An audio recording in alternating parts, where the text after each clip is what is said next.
Brought to you by Suzu Steel. Strong today, secure tomorrow. अपराधियों के दिलो दिमाग में कानून का डर पैदा करने और जनता के मन से अपराधियों का खौफ मिटाने के लिए पुलिस के परेड मॉडल की तस्वीरें आपने कई बार देखी होंगी। यूपी, एमपी और गुजरात में ऐसा होता रहा है, लेकिन बंगाल में नई बनी शुभेंदु सरकार इस परेड मॉडल को एक नए लेवल पर लेकर चली गई है। इसमें थोड़ा सा बदलाव कर शुभेंदु की पुलिस ने इसे केबीजी मॉडल में बदल दिया है। केबीजी यानी कच्चा बनियान गंजा मॉडल। इस मॉडल का शिकार हुए दो बदमाशों की तस्वीरें आप स्क्रीन पर देख रहे हैं। पहली तस्वीर हावड़ा के रंगदार आकाश सिंह की है और दूसरी तस्वीर हावड़ा के ही कुख्यात बदमाश शाइन मोल्ला की है। इन दोनों बदमाशों की परेड केबीजी मॉडल के आधार पर निकली है। इन दोनों बदमाशों की ममता सरकार में तूती बोला करती थी, लेकिन शुभेंदु सरकार ने इनकी परेड निकालकर इन्हें कानून का पाठ पढ़ाया है। आखिर क्या है शुभेंदु सरकार का केबीजी मॉडल, जिसने बंगाल के अपराधियों के बीच खलबली पैदा कर दी है? इस रिपोर्ट में देखिए।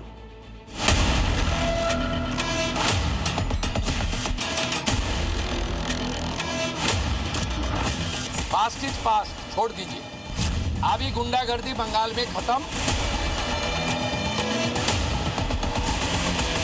Anti national, anti social activity, we are not aligned. बदन पर सिर्फ कच्छा और बनियान, हाथों में हथकड़ी और घुटा हुआ से, ये अपराधियों, गुंडों और माफिया के खिलाफ बंगाल की शुभेंदु सरकार का केबीजी मॉडल है। हावड़ा की सड़क पर जब बंगाल पुलिस अपने केबीजी मॉडल के साथ उतरी तो तस्वीरें देख पूरा देश हैरान रह गया। इससे पहले देश के कई प्रदेशों में लोगों ने अपराधियों की परेड निकलते देखी थी, लेकिन गंजा करके, दाढ़ी मूंछ मुड़वाकर और सिर्फ कच्छा बनियान पहनाकर किसी अपराधी की परेड निकलते देश ने पहली बार देखी। ममता की सरकार में जिसके नाम का सिक्का चलता था, उसकी परेड निकल गई। चंद रोज पहले हावड़ा में जिसके खौफ से लोग थर्राते थे, उसकी परेड निकल गई। जिसका काफिला देख लोग कभी रास्ता बदल लेते थे, उसकी परेड निकल गई। जिसके सामने कभी पुलिस वाले भी हाजिरी दिया करते थे, उसकी परेड निकल गई। यही है बदलता बंगाल, यही है बंगाल में बह रही परिवर्तन की बयार। जिस बंगाल में कानून व्यवस्था गुंडे, बदमाशों और माफियाओं की गुलाम हो चुकी थी, सत्ता बदलने के बाद अब वही कानून अपराधियों को उनकी असली जगह बता रहा है। पास्ट इज पास्ट, छोड़ दीजिए। अभी गुंडागर्दी बंगाल में खत्म, जीरो टॉलरेंस। अंडरवियर और बनियान में हावड़ा की सड़कों पर दिख रहा ये शख्स कोई मामूली नहीं है, बल्कि हावड़ा का कुख्यात गुंडा और रंगदार आकाश सिंह। पुलिस आकाश को गिरफ्तार करने के बाद हावड़ा की सड़कों पर उसकी परेड निकालती दिखाई दी। आकाश पर 2021 में पुलिस अधिकारी पर गोली चलाने का आरोप है। आकाश 20 से ज्यादा बमबाजी की घटनाओं में शामिल रहा है। हावड़ा में आकाश रंगदारी और फिरौती वसूली का गिरोह चलाता है। हावड़ा में कई आपराधिक गतिविधियों में शामिल रहा है आकाश सिंह पर 20 से भी ज्यादा आपराधिक मुकदमे दर्ज। टीएमसी सरकार में आकाश को राजनीतिक संरक्षण मिला हुआ था, जिसके चलते पुलिस उसके खिलाफ कार्रवाई से कतराती थी। लेकिन सत्ता बदली तो आकाश के दिन भी बदल गए। रसूख, रुआब और दबंगई गुजरे जमाने की बात हो गई। पुलिस ने उसे गिरफ्तार किया और परेड निकाल दी। पुलिस ने आम लोगों के दिल से आकाश का खौफ खत्म करने के लिए 2 दिन में 2 बार उसकी परेड निकाली। शुक्रवार की परेड में आकाश ने व्हाइट टी शर्ट और ब्लैक शॉर्ट्स पहन रखी थी। सिर पर बाल और चेहरे पर घनी दाढ़ी थी, लेकिन शनिवार को उसका हुलिया पूरी तरह से बदला हुआ नजर आया। बदन पर सिर्फ कच्छा और बनियान था, सिर गंजा हो चुका था और दाढ़ी मूंछ भी सफाचट थी। अब लोग कह रहे हैं जो हुआ अच्छा हुआ। ऐसे गुंडे बदमाशों का यही इलाज है। जो ममता सरकार में नहीं हुआ वो अब हो रहा है। कानून अपना काम कर रहा है। आकाश सिंह ये उत्तर हावड़ा का डॉन था। उसका डर पे इलाका का कोई भी आदमी कुछ भी बोल नहीं पाते। पुलिस उसको गिरफ्तार किया और ये आकाश सिंह को पुलिस रास्ते पे एक बार पैदल घुमाया और केस का जो रिकंस्ट्रक्शन वो भी किया है। और उसको गिरफ्तार करने का बाद इलाका का जो लोग आदमी है, सब लोग खुश है। जब गुंडा से तो कौन नहीं डरता है, सारे व्यापारी डरते हैं। हर व्यापारी से पैसा उठाना, हर बिल्डर से पैसा उठाना, उसके पास तो सैकड़ों मामला है। पब्लिक तो बहुत ज्यादा खुश है, पब्लिक से ज्यादा व्यापारी खुश है। आकाश को अलग अलग इलाकों में घुमाकर उसके किए गए अपराधों के बारे में पुलिस ने जानकारी जुटाई। इस प्रक्रिया से कई अहम सुराग मिले हैं। पुलिस का दावा है कि इससे पुराने मामलों की गुत्थी सुलझाने में मदद मिलेगी। टीएमसी सरकार में आकाश की पुलिस महकमे में काफी चलती थी। आला अफसरों के साथ उसका उठना बैठना था, लेकिन दिन बदलते ही हालात भी बदल गए। शुभेंदु सरकार की ओर से अपराधियों के खिलाफ सख्त एक्शन के आदेश के बाद ताबड़तोड़ एक्शन हो रहा है। आकाश की परेड उसी एक्शन का हिस्सा है। पुलिस की एक कार्रवाई बंगाल में अपराधियों को संदेश है कि सत्ता बदल चुकी है, सुधर जाओ, नहीं तो इसी तरह का अंजाम भुगतने के लिए तैयार रहो। ब्यूरो रिपोर्ट, जी मीडिया। योगी आदित्यनाथ ने कट्टरपंथियों के खिलाफ यूपी में Z+ लक्ष्मण रेखा खींच रखी है। अब बकरीद से पहले योगी आदित्यनाथ ने उस Z+ लक्ष्मण रेखा के दर्शन फिर से कट्टरपंथियों को करवा दिए। बकरीद को लेकर इसके 3 पैमाने हैं। ना सड़क पर नमाज होगी, ना खुले में कुर्बानी होगी, और गाय या फिर गोवंश की कुर्बानी तो भूल कर भी नहीं होगी। वैसे ये बात यूपी में रहने वाले भाईजान को पहले से पता है, फिर भी किसी ने गलती से भी इस नियम को लांघने की कोशिश की तो उसके लिए मुख्यमंत्री योगी की डेंटिंग पेंटिंग वाली टीम पहले से तैयार है।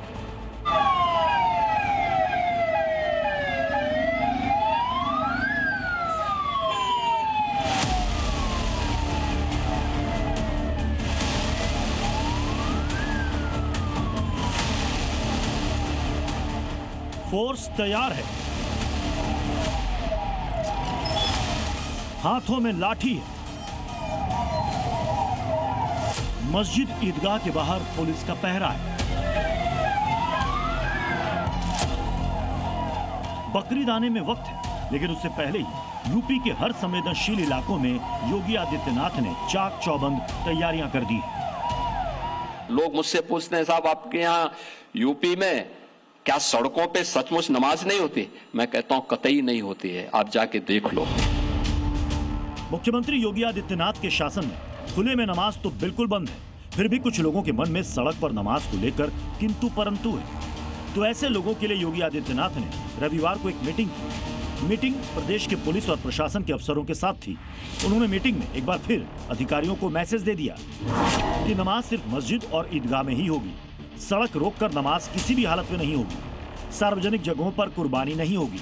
खुले में मांस बेचने या स्लॉटर हाउस मिलने पर कड़ी कार्रवाई होगी। और सबसे बड़ी बात यह कि गाय या गोवंश की कुर्बानी पर 0 टॉलरेंस की नीति रहेगी। योगी ने ऑर्डर अफसरों को दिया है, लेकिन ये बात जहां जहां पहुंचनी थी वहां पहुंच भी गई।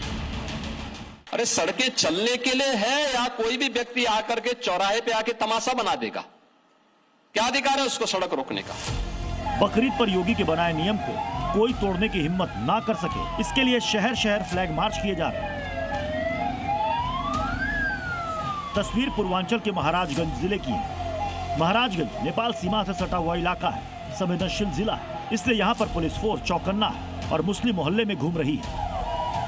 त्योहार को बहुत अच्छे से सकुशल संपन्न कराने के लिए पूरा प्रशासन कटिबद्ध है और जो शासन के निर्देश हैं उसको अक्षरशः हम धरातल पर उनके आदेशों का पालन कराने के लिए सारे अधिकारी, सारे कर्मचारियों को निर्देशित किया जा चुका है। कुछ संवेदनशील शहरों में सिक्योरिटी बेहद सख्त है। बकरीद से पहले ही बागपत जिले में 400 असामाजिक तत्वों की पहचान की जा चुकी है। जिले के 68 ईदगाह और 205 मस्जिदों के बाहर 3000 पुलिस और रैपिड एक्शन फोर्स के जवान तैनात किए जाएंगे। यूपी के मेरठ में भी सुरक्षा का कड़ा बंदोबस्त है। मेरठ भी संवेदनशील जिलों में टॉप पर है। मेरठ रेंज में 508 ईदगाह और 957 मस्जिदों में नमाज पढ़ी जाएगी। यहाँ पर बकरीद के दिन 6000 पुलिसकर्मी तैनात रहेंगे। फिर भी कुछ लोगों ने अगर सड़क पर नमाज पढ़ने की गलती की तो योगी फोर्स दूसरे तरीके से समझाने की कोशिश करेगी। जहां उसका स्थल होगा वहां जाके करें। उन लोगों ने मुझसे कहा साहब कैसे होगा, हमारी संख्या ज्यादा है। हमने कहा शिफ्ट में कर लो, तुम्हारे घर में रहने की जगह नहीं है तो भाई संख्या नियंत्रित कर लो। जिले के पुलिस अधिकारी भी किसी भी शरारत को रोकने के लिए तैयार बैठे हैं। अगर कोई ऐसा करता है या कोई प्रतिबंधित जानवर का कोई जो है कुर्बानी नहीं करेगा, अगर करेगा तो निश्चित सख्त से सख्त कार्रवाई की जाएगी। साथ ही साथ ये भी निर्देश दिया गया है कि शांति व्यवस्था बनाए रखने में कोई अवरोध उत्पन्न करेगा तो निश्चित तौर से उसके खिलाफ भी सख्त कार्रवाई की। हर जगह कैमरे लगे हुए हैं, उस कैमरे का सदुपयोग जो पुलिस करके जो है तमाम घटनाओं का वर्कआउट कर रही है। पुलिस के आला अफसर तो पूरी तरह मुस्तैद हैं ही। मुस्लिम धर्मगुरु भी अपने समाज के लोगों को समझा रहे हैं कि जो नियम योगी आदित्यनाथ ने बनाया है उस पर जरूर अमल करें। तो मैं समझता हूँ कि हिंदुस्तान में कहीं भी कोई भी आदमी गाय नहीं काटता है और ना ही काटना भी चाहिए और ना ही इसकी कुर्बानी होनी चाहिए।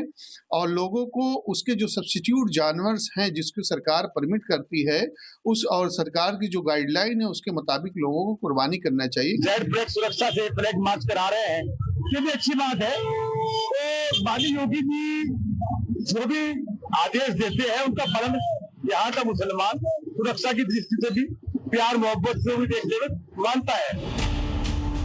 मुस्लिम समझ गए हैं कि यूपी में रूल ऑफ लॉ पर तो चलना ही होगा। खुले में नमाज रोकने या फिर खुले में कुर्बानी रोकने का मॉडल योगी आदित्यनाथ ने ही देश को दिया है। अब कई राज्य योगी के इसी मॉडल को फॉलो कर रहे हैं। ब्यूरो रिपोर्ट, जी मीडिया। यूपी में सड़क पर ना कुर्बानी होगी ना ही नमाज पढ़ी जाएगी। यूपी में एक और चीज तय है, अब छोटे मियां मदरसे में वंदे मातरम भी जरूर गाएंगे। बंगाल के बाद अब यूपी में भी मदरसों में वंदे मातरम को गाना अनिवार्य करने की तैयारी है। छोटे मियां तो गाएंगे, सवाल यह है कि वंदे मातरम का विरोध करने वाले बड़े मियां अब क्या करेंगे। लोग हैं, रहेंगे हिंदुस्तान में, खाएंगे हिंदुस्तान में, लेकिन वंदे मातरम गाएंगे नहीं। देखिए, भारत में रहना है तो वंदे मातरम कहना है। यूपी में रहना है तो फिर वंदे मातरम गाना होगा। राष्ट्रगीत को सम्मान देना ही होगा। वंदे मातरम पर खड़ा होना पड़ेगा। यूपी में मदरसों में वंदे मातरम अनिवार्य करने की तैयारी है। अभी तक पश्चिम बंगाल के मदरसों में वंदे मातरम गाना अनिवार्य किया गया है।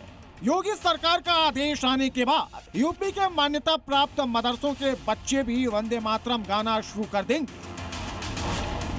यूपी के अल्पसंख्यक मंत्री ओम प्रकाश राजभर ने क्लियर कट कह दिया है, धर्म से पहले जुबान पर देश को लाना ही होगा। देखिए, भारत में रहना है तो वंदे मातरम कहना है, तो ये व्यवस्था पूरे देश में लागू होगी। बंगाल ही नहीं, यूपी में भी ये अनिवार्य किया जाएगा। सर, उत्तर प्रदेश के मदरसों के लिए क्या कोई सर्कुलर या फिर कुछ जारी करेंगे? निश्चित जारी होगा। यूपी में 16,000 मान्यता प्राप्त मदरसे हैं। इसमें से 560 मदरसे सरकारी अनुदान से चलते हैं। मान्यता प्राप्त इन मदरसों में 10 लाख से ज्यादा छात्र पढ़ते हैं, जो अब वंदे मातरम गाएंगे। लेकिन मदरसों में वंदे मातरम जरूरी करने भर को बड़े मियां पचा नहीं पा रहे हैं।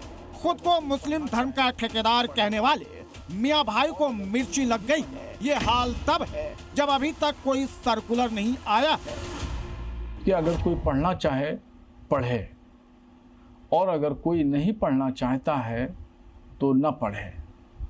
उस पर जो है वो किसी एतबार से कोई दबाव या प्रेशर डालने की जरूरत नहीं है। देश और उत्तर प्रदेश को वंदे मातरम, राष्ट्रगान और इन तमाम चीज़ों में मत उलझाइए।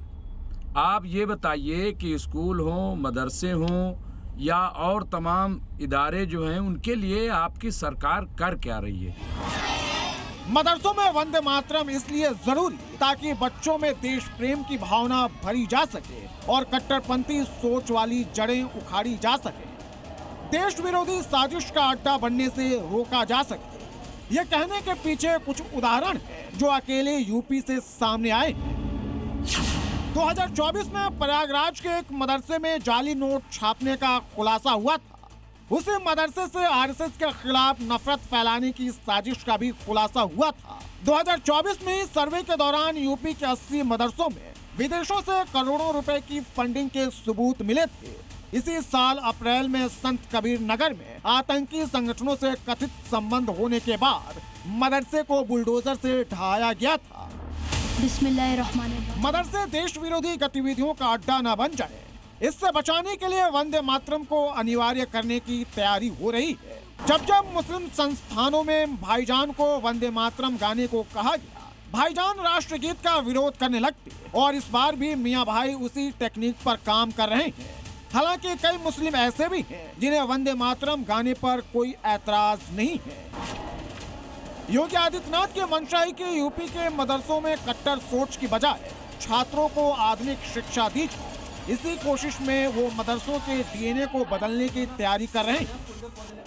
ब्यूरो रिपोर्ट, जी मीडिया। यूपी में वंदे मातरम पर तो मुंबई में कुर्बानी पर तनाव है। क्या आपने किसी सोसाइटी के अंदर पुलिस का फ्लैग मार्च आपने कभी देखा है?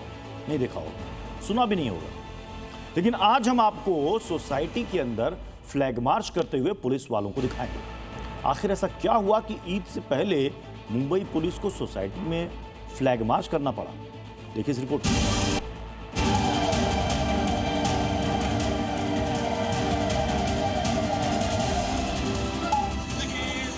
दंगाइयों से निपटने की ट्रेनिंग, हाईटेक हथियार, प्रोटेक्शन शील्ड से लैस पुलिस वाले, 100 से ज्यादा पुलिसकर्मियों का फ्लैग मार्च। ये किसी मस्जिद या उसके आसपास का सीन नहीं है, बल्कि एक सोसाइटी के अंदर की तस्वीरें हैं। जी हां, सोसाइटी के अंदर की। देश में शायद ये पहली बार है जब किसी सोसाइटी में पुलिस इस तरह से फ्लैग मार्च कर रही हो, वो भी पूरी तैयारी के साथ। ये तस्वीरें मुंबई के मीरा रोड इलाके में मौजूद जेपी नॉर्थ सोसाइटी की है। बकरीद से पहले पुलिस अलर्ट है।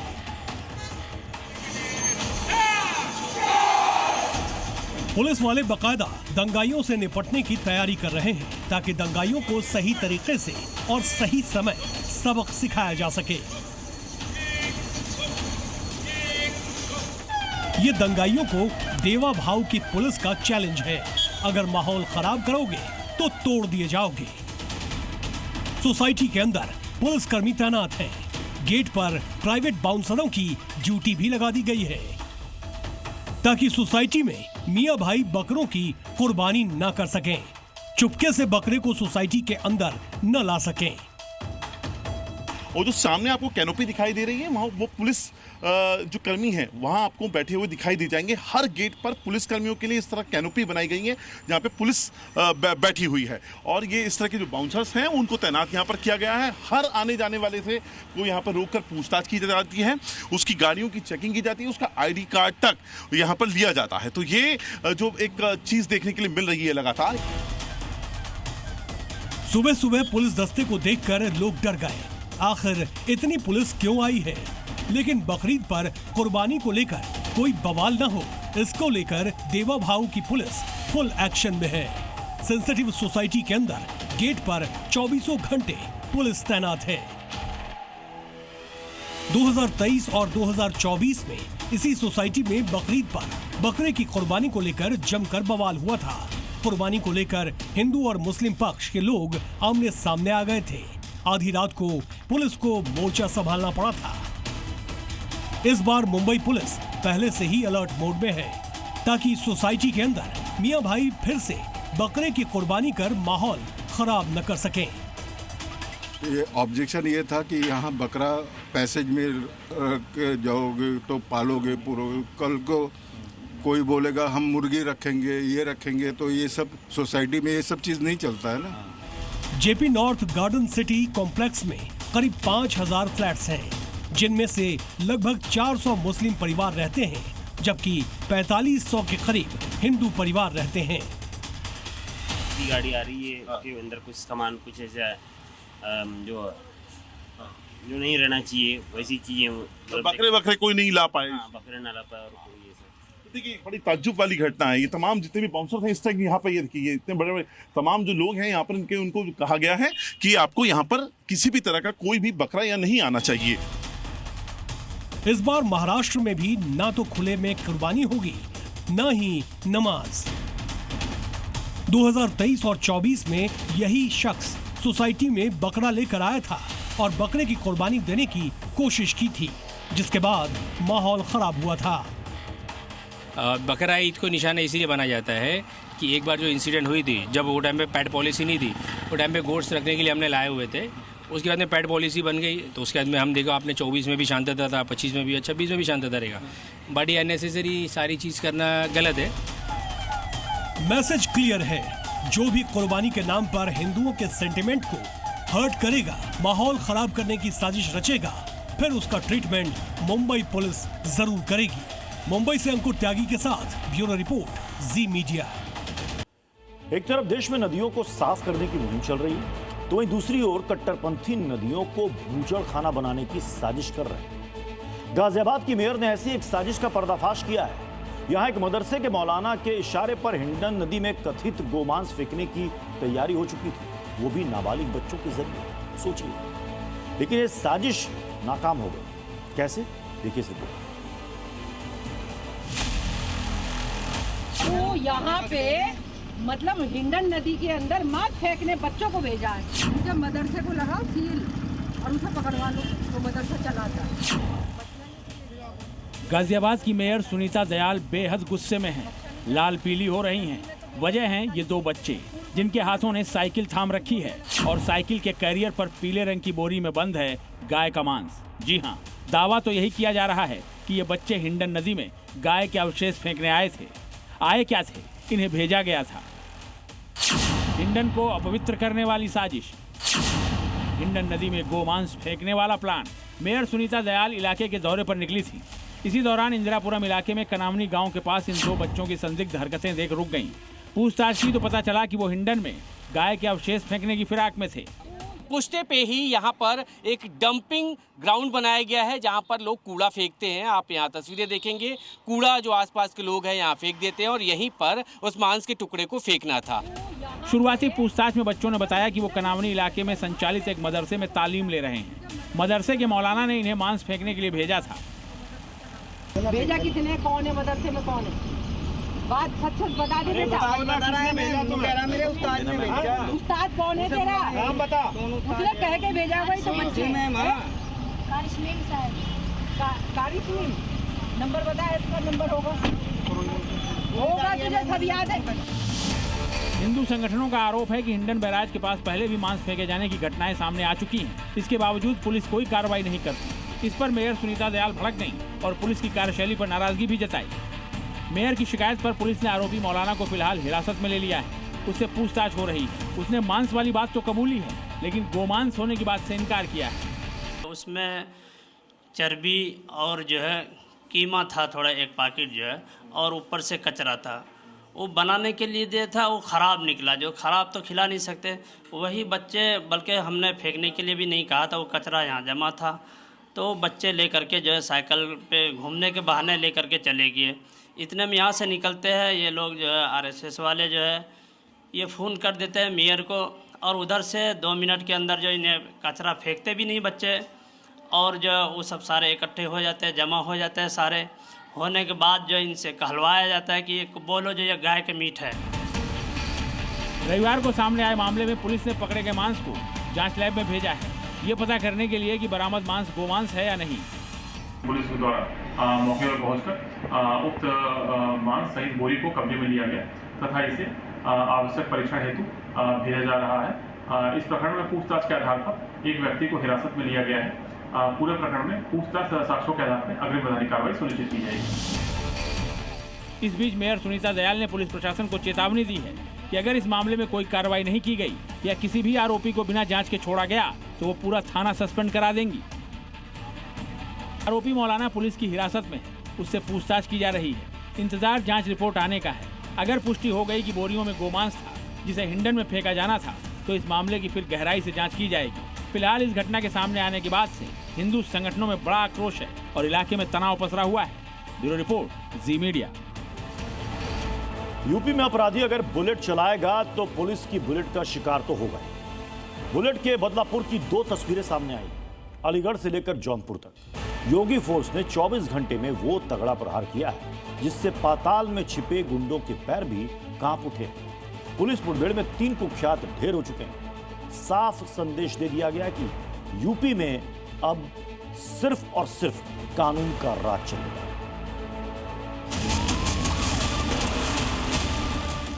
उत्तर प्रदेश में अपराधियों, माफियाओं और गुंडों के दिन अब पूरी तरह लग चुके हैं।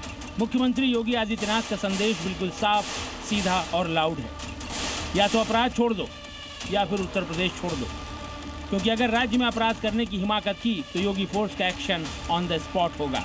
ये दंगे, फसाद, कर्फ्यू, गुंडागर्दी, अराजकता, लूट खसोट, उसके दिन लद गए हैं। और हमने तय किया है कि जीरो टॉलरेंस की नीति इन पे लगातार बनी रहेगी।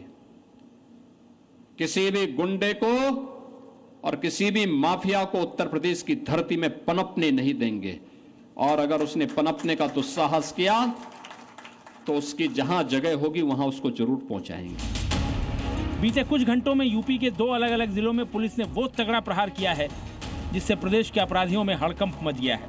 सबसे पहले बात उत्तर प्रदेश के अलीगढ़ की, जहां 2 शातिर बदमाशों ने योगी राज में अपराध करने की जुर्रत की थी। ये वो दरिंदे थे जो महिलाओं से तमंचे के बल पर लूटपाट किया करते थे। 1 दर्जन से ज्यादा वारदातों को अंजाम दे चुके इन दोनों बदमाशों का सामना जब अलीगढ़ पुलिस से हुआ तो इन्होंने भागने की कोशिश की। पुलिस पर गोलियां चलाईं, लेकिन जवाबी फायरिंग में दोनों ढेर हो गए। एसएसपी के मुताबिक दोनों बदमाशों पर 50,000 का इनाम था। एक आरोपी हापुड़ का रहने वाला था। हापुड़ के रहने वाले रजा मोहम्मद पर 40 मुकदमे दर्ज थे। गैंगस्टर एक्ट के साथ ही 28 लूट के मुकदमे शामिल थे, जबकि दूसरे बदमाश मुबीन पर 27 मुकदमे दर्ज थे। योगी फोर्स की जौनपुर में भी कार्रवाई देखने को मिली। वहां 1 लाख का इनामी और कुख्यात बदमाश रवि यादव पुलिस मुठभेड़ में मारा गया। रवि यादव दूल्हे हत्याकांड का मुख्य आरोपी था, जो आजमगढ़ के सोंधी गांव का रहने वाला था। उस पर 1 लाख का इनाम घोषित करने के बाद पुलिस टीम लगातार उसकी तलाश में जुटी थी। इस मामले में 3 नामजद आरोपी थे। तीनों पर 1-1 लाख रुपए का इनाम है। 1 मई को इन्होंने दूल्हे की कार रुकवाकर उसे गोली मार दी थी। पुलिस की गोली से एक बदमाश घायल हुआ था, एक अंधेरे का लाभ उठा के भाग गया था। जो घायल हुआ था वो रवि यादव नाम है उसका। उसको प्राथमिक स्वास्थ्य केंद्र पर लाया गया। वहां से यहाँ पता चला है कि शायद अब वो जीवित नहीं है। योगी राज में कानून को चुनौती देने वालों का अंजाम क्या होता है, इसकी कुछ और तस्वीरें गाजीपुर और मथुरा से भी सामने आई। गाजीपुर में पुलिस ने पॉक्सो एक्ट के वांछित आरोपी मोहम्मद तस्लीम को धर दबोचा। वहीं मथुरा में पशु तस्कर के 3 आरोपियों को पुलिस ने मुठभेड़ के बाद गिरफ्तार कर लिया। ऐसी ही कार्रवाई रामपुर, मेरठ और सहारनपुर।